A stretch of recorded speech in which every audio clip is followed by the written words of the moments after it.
இன்றைய காலகட்டத்தில் மனித சமுதாயம் எதிர்கொள்கின்ற பல சிக்கல்களுக்கான தீர்வுகள் கம்பராமாயணத்தில் உள்ளதாக கம்பன் விழாவில் புதுச்சேரி துணைநிலை ஆளுநர் கைலாஸ்நாதன் தெரிவித்துள்ளார். புதுச்சேரி கம்பன் கழகத்தின் சார்பில் 58ஆம் ஆண்டு கம்பன் விழா 3 நாட்கள் கம்பன் கலையரங்கத்தில் நடைபெறவுள்ள நிலையில் இதன் துவக்க விழாவில் புதுச்சேரி துணைநிலை ஆளுநர் கைலாஸ்நாதன், முதலமைச்சர் ரங்கசாமி ஆகியோர் கலந்து கொண்டு விழாவை தொடக்கி வைத்தனர்.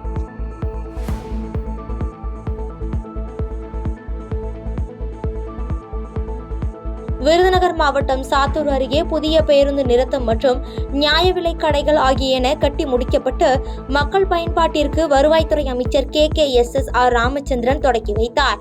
மேலும் அப்பைய நாயக்கன்பட்டியில் 7 லட்சம் ரூபாய் மதிப்பீட்டில் பேருந்து நிழற்குடையும், மல்லையநாயக்கன்பட்டியில் 10 லட்சம் ரூபாய் மதிப்பீட்டில் கட்டி முடிக்கப்பட்ட நியாய விலைக் கடை ஆகியவற்றை வருவாய்த்துறை அமைச்சர் பொதுமக்கள் பயன்பாட்டிற்காக தொடக்கி வைத்தார்.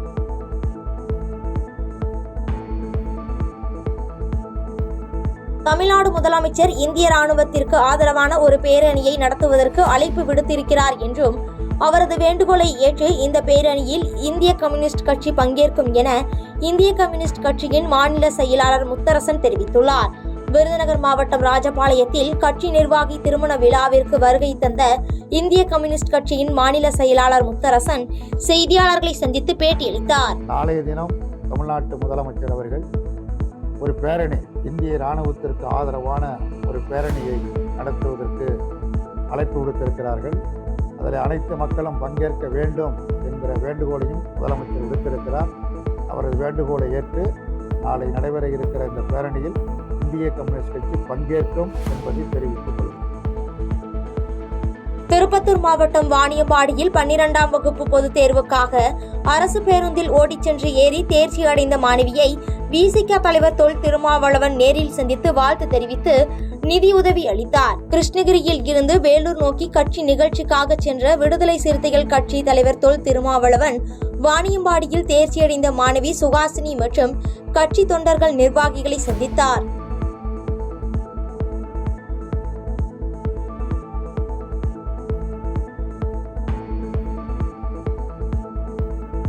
ராணிப்பேட்டையை அடுத்த மாந்தாங்கல் பகுதியில் உள்ள தனியார் திருமண மண்டபத்தில் சமூக நலன் மற்றும் மகளிர் உரிமைத்துறை ஒருங்கிணைந்த குழந்தை வளர்ச்சி பணியியல் திட்டம் சார்பில் சமுதாய வளைகாப்பு நிகழ்ச்சி நடைபெற்றது.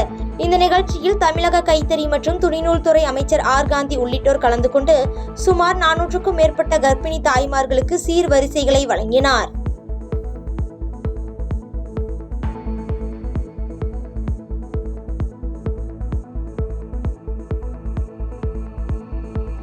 தமிழ்நாடு நலன் சார்ந்த பிரச்சினைகளை மத்திய அரசிடம், அமைச்சர்களிடம் எடப்பாடி பழனிசாமி பேசியது கிடையாது என்றும், தமிழ்நாட்டுக்கு விரோதமான நிலைப்பாட்டை தான் அதிமுக எடுத்துள்ளது என மார்க்சிஸ்ட் கம்யூனிஸ்ட் கட்சி மாநில செயலாளர் சண்முகம் குற்றம் சாட்டியுள்ளார். திண்டுக்கல்லுக்கு வருகை தந்த மார்க்சிஸ்ட் கம்யூனிஸ்ட் கட்சியின் மாநில செயலாளர் சண்முகம் செய்தியாளர்களை சந்தித்து பேசிய போது, இந்தியா முழுவதும் அனைத்து தொழிற்சங்கம் சார்பில் 17 அம்ச கோரிக்கைகளை வலியுறுத்தி வருகின்ற மே மாதம் 20ஆம் தேதி பொது வேலை நிறுத்தம் போராட்டம் மற்றும் ரயில் மறியல் போராட்டம் நடைபெற உள்ளதாக தெரிவித்துள்ளார். வரக்கூடிய மே மாதம் 20ஆம் தேதி இந்திய நாடு முழுவதும் அனைத்து மத்திய தொழிற்சங்கங்களின் சார்பில் ஒரு பொது வேலை நிறுத்தத்துக்கான அறிவிக்கோள் என்பது விடப்பட்டிருக்கு. அன்றைய தினமே மத்திய அரசு அலுவலகங்கள், அது மாதிரி பல்வேறு இடங்களில் ரயில் மறியல் போராட்டத்திற்கான அறிவிப்புகளும் தொழிற்சங்கங்களின் சார்பில் விடப்பட்டிருக்கிறது. இந்த அனைத்து தொழிற்சங்க வேலை நிறுத்தத்திற்கும் நடைபெற இருக்கிற மறியல் போராட்டத்திற்கும் மார்க்சிஸ்ட் கம்யூனிஸ்ட் கட்சி தன்னுடைய முழுமையான ஆதரவை தெரிவித்துக் கொள்கிறது. முக்கியமாக ஒரு 17 அம்ச கோரிக்கைகளை வற்புறுத்தி இந்த வேலை நிறுத்தத்திற்கு அறிவிக்கல் என்பது விடப்பட்டிருக்கு. புதுச்சேரி முத்தியால்பேட்டை அருகே புதுவை பாரதியார் கிராம வங்கியில் பராமரிப்பு பணிகளின் போது ஏற்பட்ட அதிகப்படியான மின் சுமையால் மின்பெட்டி திடீரென தீப்பிடித்து எரிந்தது. தொடர்ந்து தகவல் அறிந்து வந்த தீயணைப்பு துறையினர் தண்ணீரை பீச்சி அடித்து தீயை கட்டுக்குள் கொண்டு வந்ததால் அசம்பாவிதங்கள் தவிர்க்கப்பட்டது.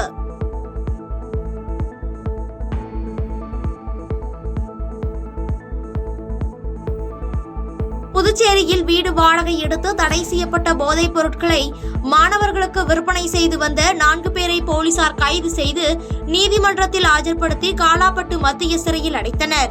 மேலும் அவர்களிடம் இருந்து 4 லட்சம் ரூபாய் மதிப்பிலான குட்கா மற்றும் கார், செல்போன் ஆகியவற்றை பறிமுதல் செய்தனர்.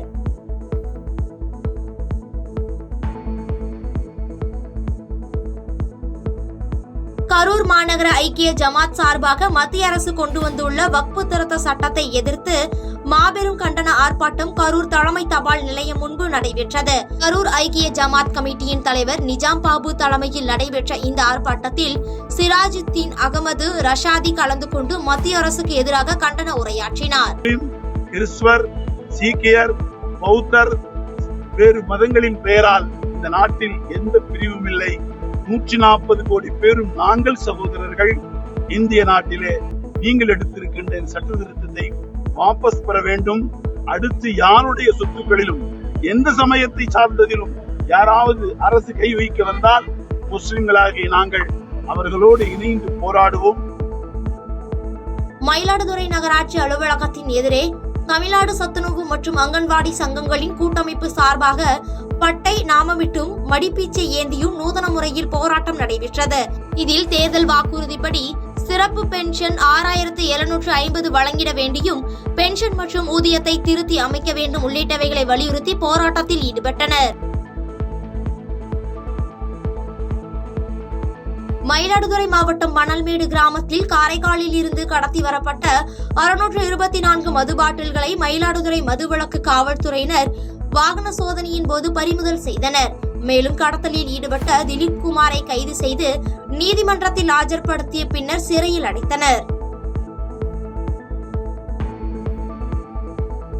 சேலம் மாவட்டம் சங்ககிரியை அடுத்த கோனீர்பெட்டி ஊராட்சி பகுதிகளில் நாடாளுமன்ற உறுப்பினர் மேம்பாட்டு நிதியில் இருந்து 28 லட்சம் ரூபாய் மதிப்பீட்டில் புதிய திட்ட பணிகளுக்கு பூமி பூஜை பணிகள் நடைபெற்றது. இதில் நாமக்கல் நாடாளுமன்ற உறுப்பினர் மாதேஸ்வரன் கலந்து கொண்டு புதிய திட்ட பணிகளுக்கு பூமி பூஜை செய்து பணிகளை தொடக்கி வைத்தார்.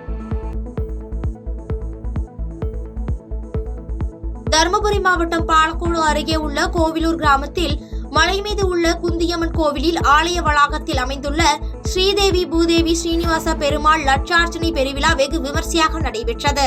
இந்த விழாவில் 500க்கும் மேற்பட்ட பக்தர்கள் கலந்து கொண்டு சுவாமி தரிசனம் செய்தனர்.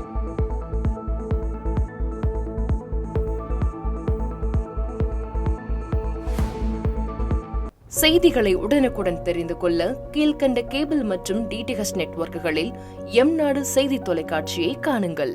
பாதகம் செய்பவரை கண்டால் நாம் பயம் கொள்ளலாகாது பாப்பா. மோதி மிதித்து விடு பாப்பா, அவர் முகத்தில் உமிழ்ந்து விடு பாப்பா. அண்மை செய்திகளை உடனுக்குடன் தெரிந்து கொள்ள இணைந்திருங்கள் எம்நாடு தொலைக்காட்சியுடன்.